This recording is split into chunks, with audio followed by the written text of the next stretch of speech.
तो sound sleep कैसे मिलेंगी वो उसकी उसकी बॉडी, उसका काम-काज, उसकी मेंटल हेल्थ पर डिपेंड है सारी चीज़ें, समझ रहा?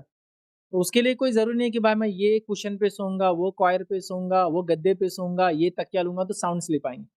साउंड स्लीप का ताल्लुक उसके दिल के इत्मीनान से है, क़ल्बी इत्मीनान से है, ज़हनी सुकून से है, जिस्मानी थकावट से है। हाँ, समझ रहे? या आने वाले मिशन पे भी डिपेंड होता है। कल उठ के हज का सफ़र होने वाला है मेरा, मैं जाने वाला हूँ, तो सो नहीं पाता आदमी बराबर। क्योंकि एक टेंस है वो कल के सफ़र के लिए, तो ये डिपेंड है। तो साउंड स्लीप के लिए कोई ऐसा सजेशन तो मैं नहीं दे सकता हूँ। इंशाअल्लाह कभी मौका मिला तो हम देखेंगे कि अच्छी नींद के लिए हम क्या कर सकते हैं दुनियावी एतबार से। चूँकि अल्लाह के रसूल सल्लल्लाहु अलैहि वसल्लम सहाबा अमूमन नींद में परेशानी के शिकार नहीं थे, सिवाय इसके कि शैतान उनको बहकाता था। लेकिन हम लोगों ने जो गलत आदतें, गलत हरकतें टीवी और फ़िल्मों का ज़्यादा एक्सेस देखना, मोबाइल का एक्सेस यूज़ करना, ये तमाम चीज़ें कर ली है, हम हमारी स्लीप पूरी डिस्टर्ब हो चुकी है याद रखिए। हम लोग आधी रात के बाद सोते हैं, मतलब तहज्जुद का वक़्त जब नमाज़ का वक़्त है जब सोते हैं, तो तहज्जुद तो गई नफ़िल, फ़जर भी जाती है। फिर उठते हैं 10-11 बजे, हाँ? और 10-11 बजे उठ के फिर नहाते-धोते हैं और 12-1 बजे तक तैयार होके बाहर निकलते हैं। ये हर उस बड़े मुस्लिम इलाके का और मोहल्ले का हाल है, जहाँ अल्लाह ने रुपया पैसा दे दिया उनको।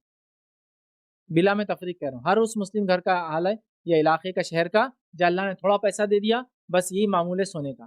तो ये तो साउंड स्लीप कभी ले नहीं सकते, डिस्टर्ब्ड स्लीप होती है इनकी हमेशा। साउंड स्लीप तो तब आएँगी जब रात गहरी हो जाए और आप सो जाएँ, इशा के बाद। फजर मगरिब से रात शुरू हुई, लेकिन इशा के बाद गहरी हो जाती है, सो जाएँ और तहज्जुद में आप उठ जाइए। आपकी मेंटल हेल्थ, आपकी फिज़िकल हेल्थ सब अच्छी हो जाएँगी मालूम है? क्योंकि तहज्जुद पढ़ने से बीमारियाँ वैसे भी दूर होती हैं। हदीस के अल्फाज़ तहज्जुद से बीमारियाँ दूर होती हैं, जिस्मानी अमराज़। सब बदल जाएँगी आदत और वहाँ से फिर आप जागिए, फिर मत सोइए। हाँ, फिर ज़रूरत पड़ने पर कैलूला कीजिए दोपहर में।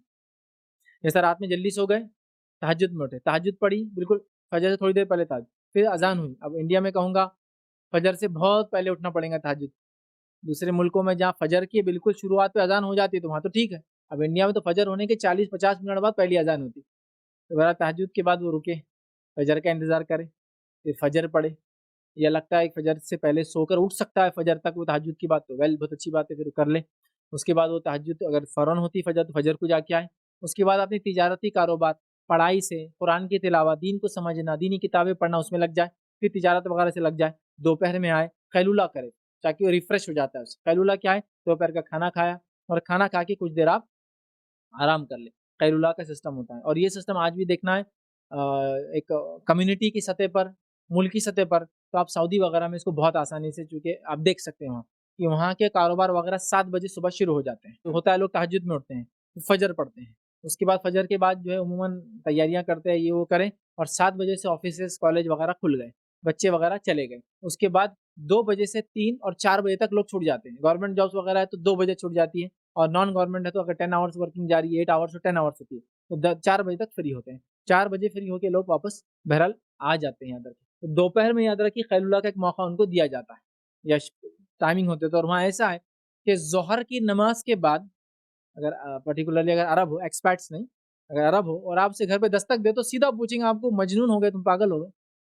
ज़ोहर के बाद दस्तक देने के लिए तो मजनून तो नहीं है, पागल तो नहीं है, क्योंकि इतना कंपल्सरी आराम करेंगे चूँकि सुबह तहज्जुद से उठ जाते हैं और चूँकि एक पूरा माहौल है, पूरा माहौल बना हुआ है तो वो सोने वाला भी उसको मजबूरन उठ के बैठना पड़ता है क्योंकि पूरा माहौल ही सब उठ जाते हैं। घर में शोर-पुकार, मोहल्ले में शोर-पुकार, गाड़ियाँ, हॉर्न्स वगैरह सब चालू हो जाते हैं। तो उसको आदत हो जाती है आदत की। तो लिहाज़ा वो फिर ज़ोहर के बाद बिल्कुल कंपल्सरी बिल्कुल कोई आ जाएगा तो उसको मजनून बोलेंगे, पागल तो नहीं तुम ज़ोहर के बाद आए।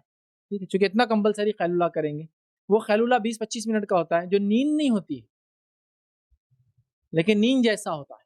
क़ैलूला क्या होता है? नींद जैसी कैफ़ियत आराम से लेट के एक डोरमेंट कंडीशन में माइंड को आप लेके चले गए, जो अभी नींद की गहराई में नहीं पहुँचा और जागा भी नहीं और फिर उठ गए। उसको बोलते हैं पावर नैप इंग्लिश के अंदर।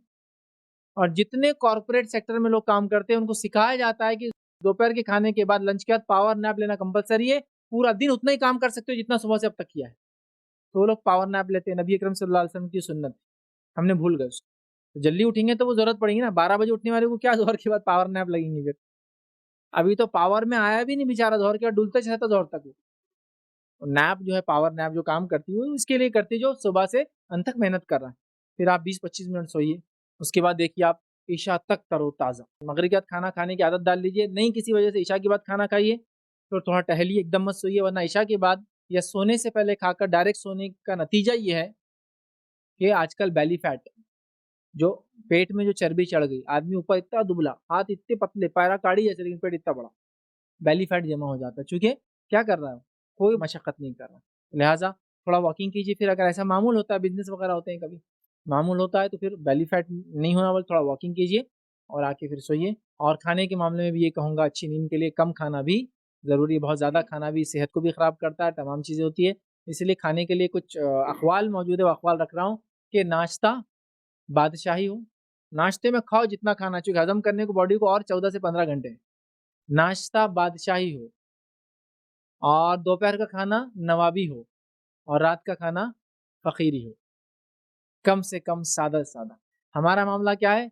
नाश्ता हो ही नहीं रहा, चूँकि उठ रहे 12 बजे तो कुछ तो भी चाय, टोस्ट, बटर ये वो खत्म। दोपहर का खाना नवाबी, रात का खाना बादशाही। और कुछ लोग तो अल्हम्दुलिल्लाह नाश्ता भी बादशाही, दोपहर भी बादशाही, रात भी बादशाही। हद ये है कि रात में भी पाए खा रहे। अरे अल्लाह! हज़म कब करेंगे तो इतने कैलोरीज़ जो जनरेट हो रही बॉडी में। तो बहरहाल ये अगर करें तो नींद भी अच्छी, सेहत भी अच्छी। तो early to sleep and early to rise makes a man healthy, wealthy and wise. English की एक मिसाल है, जल्दी सोना और जल्दी उठना एक इंसान को हेल्दी, सेहतमंद, वेल्दी, मालदार और होशियार बनाता है। सही बात? बहुत इसके फ़वाइद हैं सुबह जागने के, जो कि हम समझ नहीं पा रहे, क्योंकि सारा माशरा और माहौल सुबह सोने का आदी हो चुका है, रात में जागने का, जिससे स्लीप क्वालिटी वगैरह की डिटेल्स बहरहाल अब दी नहीं जा सकती।